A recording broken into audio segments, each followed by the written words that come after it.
നമസ്കാരം, മലയാളി വാർത്തയിലേക്ക് സ്വാഗതം. ഈ പള്ളിക്ക് കേടുപാടുകൾ സംഭവിച്ചാൽ മുസ്ലിം വിഭാഗം ഇരച്ചിറങ്ങും. അവരുടെ ജീവന്റെ ഭാഗമാണ് ഈ പള്ളി. എന്നാൽ അൽ അക്സയെ കാത്തത് ഇസ്രയേലിന്റെ ഇടപെടലാണ്. ഇസ്രയേലും ഹമാസും തമ്മിൽ നടക്കുന്ന യുദ്ധം പോലെയല്ല ഇറാൻ യുദ്ധക്കളത്തിലേക്ക് വന്നപ്പോൾ. യുദ്ധത്തിന്റെ ഗതി തന്നെ മാറിയിരിക്കുകയാണ്. ഇറാന്റെ ആക്രമണത്തിന് തിരിച്ചടി കൊടുക്കാൻ സർവ്വസന്നാഹമൊരുക്കി ഇസ്രയേൽ നിൽക്കുന്നു. ഇതിനെ നേരിടാൻ ഇറാനും. അങ്ങനെ എന്തും സംഭവിക്കാമെന്ന സ്ഥിതിയാണ് ഉണ്ടായിരിക്കുന്നത്. യുദ്ധത്തിന് കോടികൾ ചെലവാക്കുകയാണ് ഇസ്രയേൽ.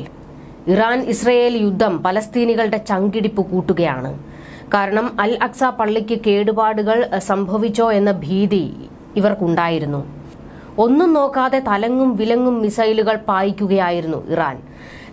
അൽ അക്സയ്ക്ക് വലിയ കേടുപാടുകൾ സംഭവിച്ചാലും അതും ഒരു മുതൽക്കൂട്ടാക്കാനാണ് ഇറാൻ ശ്രമിക്കുന്നത്.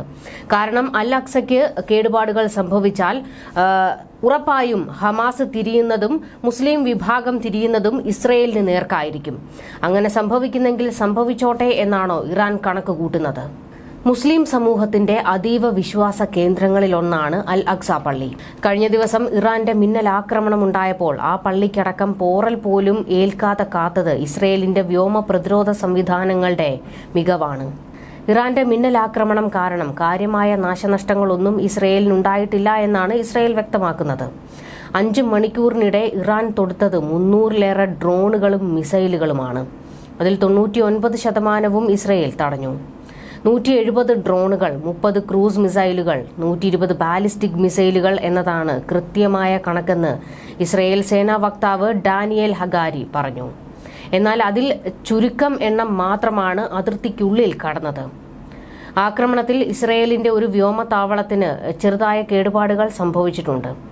10 ബാലിസ്റ്റിക് മിസൈലുകളെ തകർത്തത് പോർ വിമാനങ്ങളാണ്. ആക്രമണ സമയത്ത് ജെറുസലേമിലും ടെൽ അവീവിലും സൈറണുകൾ നിലയ്ക്കാതെ മുഴങ്ങിയിരുന്നു. തെക്കൻ ഇസ്രയേൽ, വടക്കൻ ഇസ്രയേൽ, വെസ്റ്റ് ബാങ്കിന്റെ വടക്കൻ ഭാഗം, ജോർദാൻ അതിർത്തിയോട് ചേർന്ന ചെങ്കടൽ പ്രദേശങ്ങൾ എന്നിവിടങ്ങളിലും മുന്നറിയിപ്പുണ്ടായിരുന്നു. ഗോലാൻ കുന്നുകൾ, സിറിയൻ ലബനീസ് അതിർത്തി പ്രദേശങ്ങൾ, നെവാതിം, ഡിമോണ, എയ്ലറ്റ് തുടങ്ങിയ നഗരങ്ങൾ എന്നിവിടങ്ങളിൽ നിന്ന് ഇസ്രയേലികളോട് ഒഴിഞ്ഞ പ്രദേശങ്ങളിലേക്ക് മാറാൻ സൈന്യം മുന്നറിയിപ്പ് നൽകി.